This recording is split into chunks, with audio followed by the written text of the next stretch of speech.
私が初めましてという方もいらっしゃいますよね。長谷理子です。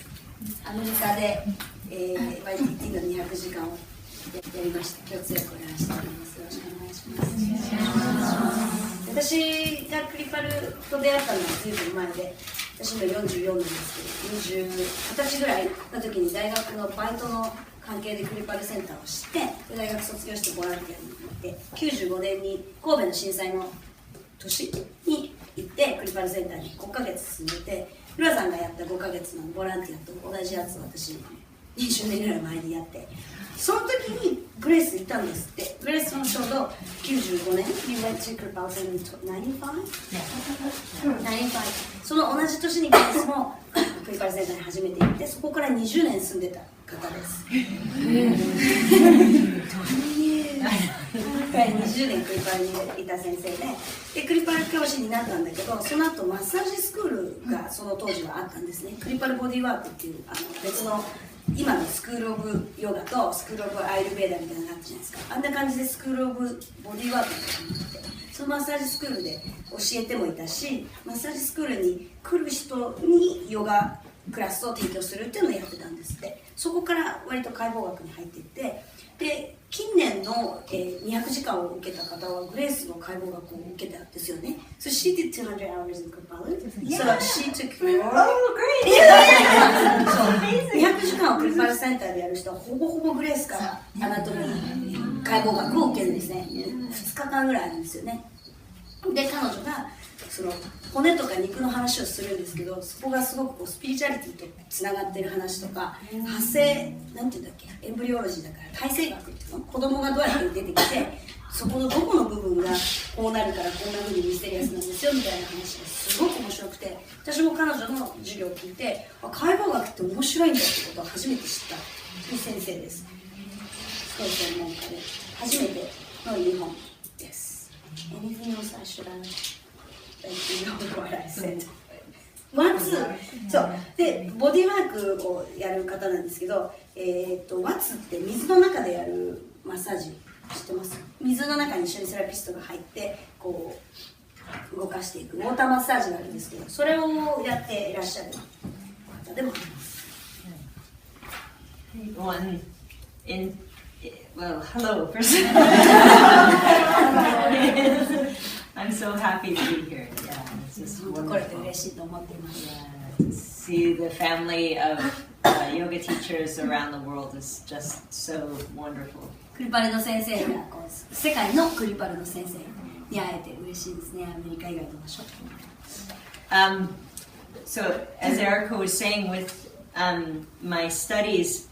when I learned the water massage, I really changed my understanding of the body, because in the West, we learn it's like a machine. There's all these separate parts. ワツのそのウォーターマッサージの勉強した時に初めて体の仕組みに関しての考え方が変わったと。それまでは西洋医学の解剖学だとパ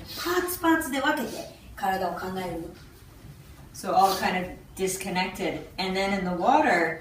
I really could feel how here would stretch all the way to here, and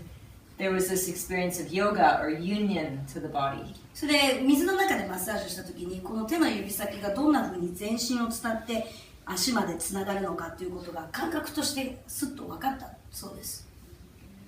And also with yoga, seeing how people may just like be in their head all the time, and how to help people come into their body again, into union. ヨガの勉強の中でも、その全部つながってるなっていうのが、これがヨガだなと、結合とか融合とかっていうのを体で感じた時だったし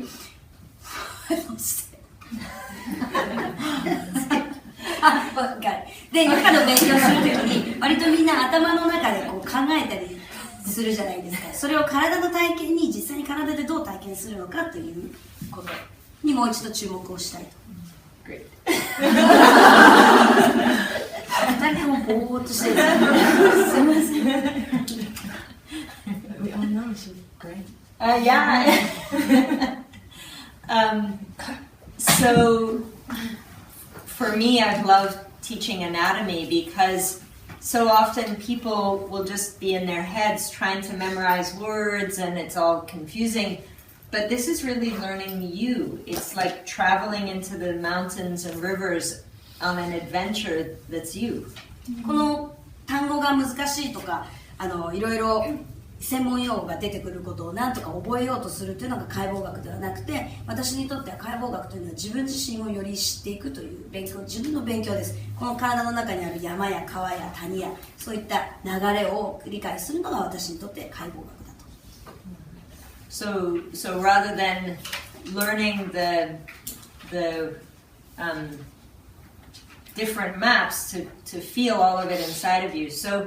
one thing that's wonderful in Japan is that you have a different map of the body than the West. So in the West, like I said, the map is everything is separate. The heart and the lungs and the nerves all separate.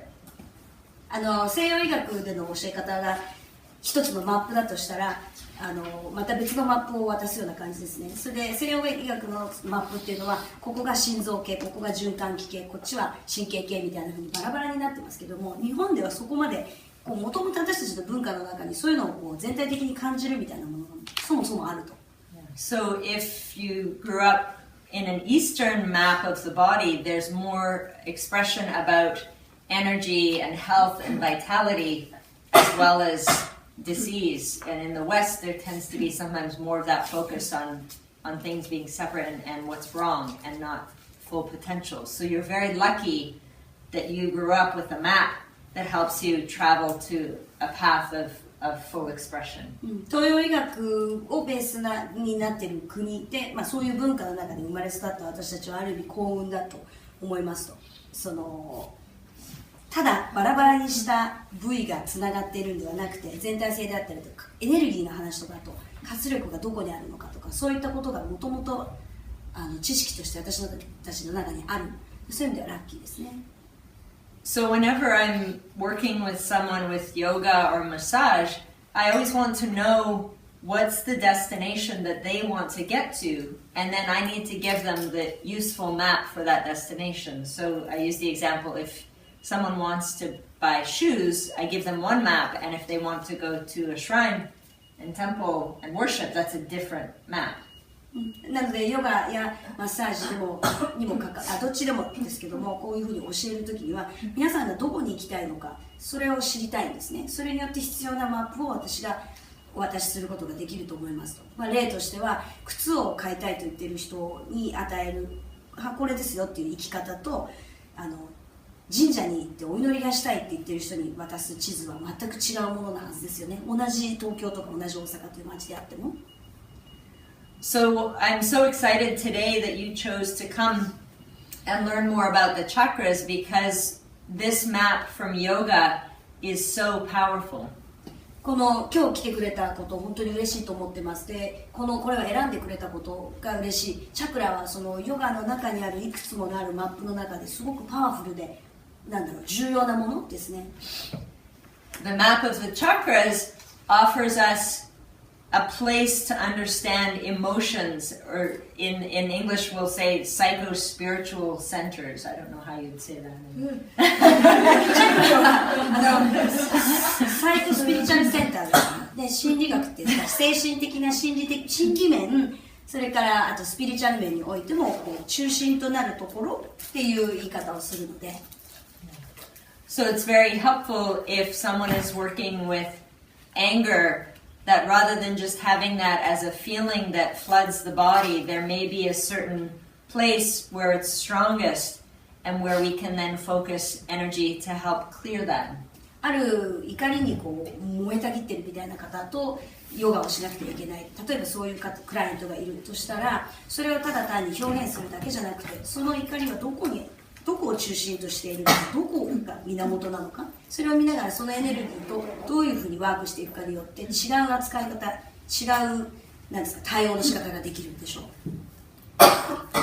So I'm very interested to know why you chose to come and do this training, and what would help you for today to get the most out of your time. So we're going to break into just some small groups, and you'll have a chance to share a little about today what you would like to learn and know about the chakras. 今日なぜここに来ることを選んだのか、それから今日一日で何を学びたいかをグループに分かれてシェアしてください。で、後で教えてもらえますか。それによってグレースもみんなが何を知りたいかっていうこと、この人チャクラのことを延々やってるので、いくらでも話ができるから、You could go on and on Yes, and on. 26 days in Bali. そう、シャクティイニシエーションってバリ島のトレーニングが終わって彼女は今日本にいるんですけど、そのトレーニングに私も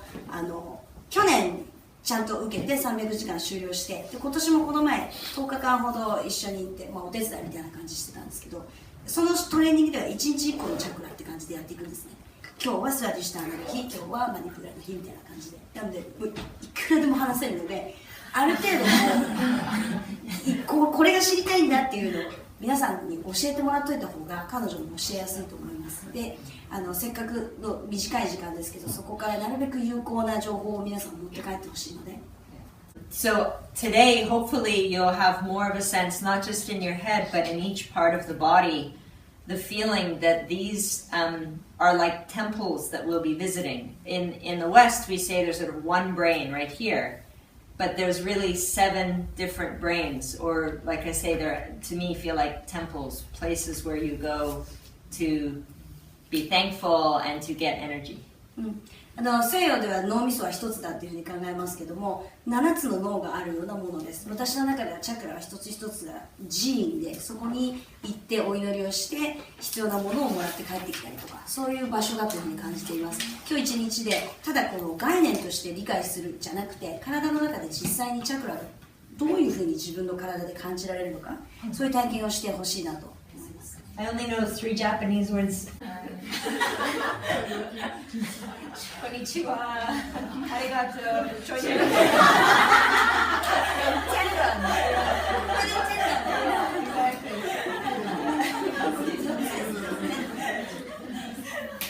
I don't know how to say my name, but I know.